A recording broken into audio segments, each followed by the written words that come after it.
पत्रकार राघवेंद्र वाजपेयी की हत्या में एक बाबा का कनेक्शन सामने आ रहा है। जो सूत्र बता रहे हैं वह बेहद सनसनीखेज खुलासे की ओर इंगित कर रहे हैं। आपको बता दें कि पुलिस का जो कहना है उसमें सीतापुर के आध्यात्मिक गुरु के संग चलने वाले शिष्य के साथ अनैतिक संबंध थे और इस वजह से यह हत्या हुई है। हालांकि जो पुलिस सूत्र बता रहे हैं उसमें राघवेंद्र की पत्नी के बयान मेल नहीं खा रहे हैं और राघवेंद्र की पत्नी कह रही है कि पुलिस जो बता रही है बिल्कुल गलत बता रही है और पुलिस की जो जांच की दिशा है बेहद ही गलत जांच की दिशा है। इसी क्रम में आपको बता दें कि जो मामला हो रहा है उसमें पुलिस ने जो छानबीन शुरू करी तो पता चला कि राघवेंद्र कई तरह की वसूली के मामले में और एक आध्यात्मिक गुरु के साथ पूजा पाठ करने के लिए जाते हैं। उन्हीं के समय कुछ चौंकाने वाले तथ्य जो पुलिस ने पता किए हैं वह मीडिया कर्मियों को बताया है। आपको बता दें कि यह पूरी तरह से अवैध शारीरिक संबंध से लेकर के सेटिंग गेटिंग तक का मामला समझ में आ रहा है, जैसा कि पुलिस के सूत्र बताते हैं। आपको बता दें कि पुलिस इस पूरे मामले में पटाक्षेप करने की पूरी तरह तैयारी कर रही है और शूटरों को भी सर्विलांस पर ले लिया है। जो लोग कह रहे हैं, जो पुलिस के सूत्र बता रहे हैं उसमें बताया जा रहा है कि राघवेंद्र वाजपेयी की जान लगभग 16 वर्ष के एक बालक के साथ कुकर्म करने को लेकर के हुई है। आपको बता दें कि महुली के आध्यात्मिक गुरु के संग रहने वाले एक शिष्य से राघवेंद्र वाजपेयी का अंतरंग संबंध उनकी मौत की वजह बना है, जैसा कि पुलिस सूत्र दावा कर रहे हैं।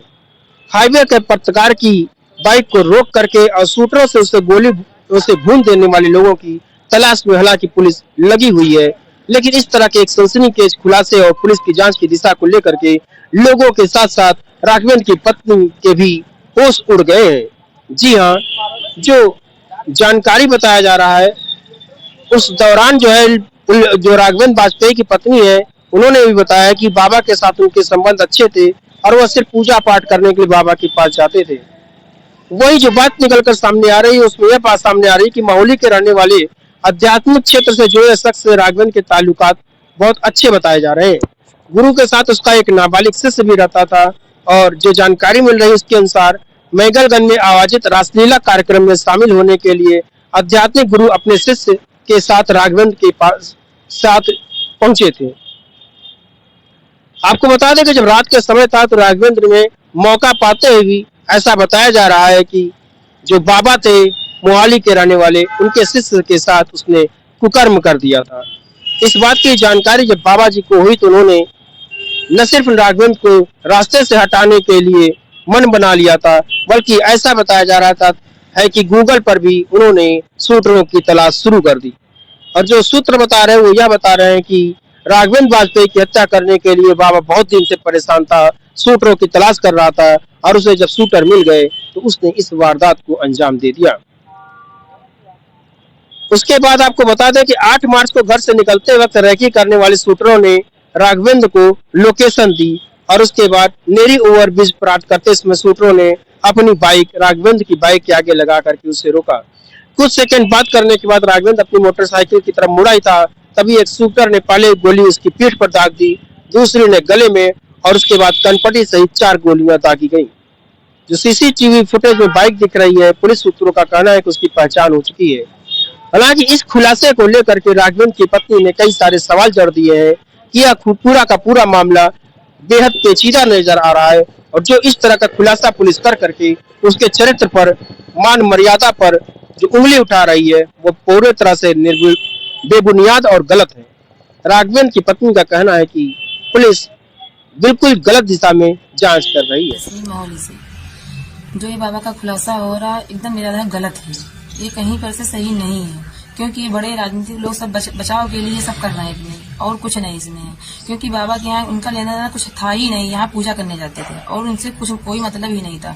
और ये बृहस्पति की रात को जब ये हुआ है कांड तो बाबा छोड़ने क्यों उनको आए रात को, और छोड़ने आए फिर सुबह शुक्रवार को भी पूजा करने गए हैं, शनिवार को जिस दिन मर्डर हुआ है उस दिन भी पूजा करने गए। जब ऐसी स्थिति थी तो ये बाबा को पहले 2 दिन की जब बात पहले की थी तो पहले बाबा को क्यों नहीं पकड़ा, पहले पीछे की क्यों खंगाने लगे, पहले बाबा को पकड़ते जो 2 दिन पहले की इनकी बात थी।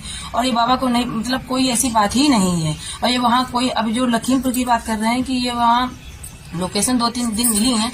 ये वहाँ तीनों दिन रुद्राभिषेक हुए हैं। एक दिन चैन मैन बाबा जो लखीमपुर में स्थित है वहाँ रुद्राभिषेक 26 तारीख को हुआ है, और एक दिन यही 9 फरवरी को वहाँ गए हैं। ये एक लड़के का इलाज करवाना था, वहाँ गए हैं, एक इलाज करवाने गए हैं वहाँ। और एक बार गए मेढक बाबा हैं, वहाँ पूजा करवाने गए हैं। और ये 3 लोकेशन यही फरवरी की हैं ये, और ये कहीं मिलने नहीं गए हैं। और ये जो ये यहाँ के दिखा रहे हैं बाबा जी से कोई लेन देन नहीं था। इनका समय खराब चल रहा था, इसीलिए इनसे पूजा पाठ करवाते थे अपनी, क्योंकि इन्हें कुंडली देखी थी तो बताया था कि ये गलत, ये तुम्हारे समय बहुत खराब चल रहा है। तो इन्होंने बोला यहाँ पूजा करो, कि शंकर जी को उनको बताया इसमें पूजा करना। तो यही ये करते थे, यहाँ दान भी करते थे, और यही डेली पूजा घर से मतलब सामान भी ले जाते थे करने के, दूध है जैसे कुछ सामग्री है तो ले जाते थे घर से करने के लिए। और यहाँ का मतलब ये 2-3 महीने से जाए थे, और इससे पहले कोई लेना देन इनसे नहीं था। और जो इनका कांड था तो ये पूजा करने, जिस दिन मर्डर हुआ उस दिन ही पूजा करने ये गए हैं सुबह, और पूजा करके मतलब ये बृहस्पति को लड़ाई हुई तो 2 दिन में ही ये इतना बड़ी प्लानिंग 2 दिन की है। ये प्लानिंग, ये 2 दिन की प्लानिंग नहीं, ये किसी बड़े मतलब बड़े ही कोई लोगों का हाथ है, और इनका सबका गरीब ये काम कर ही नहीं सकता।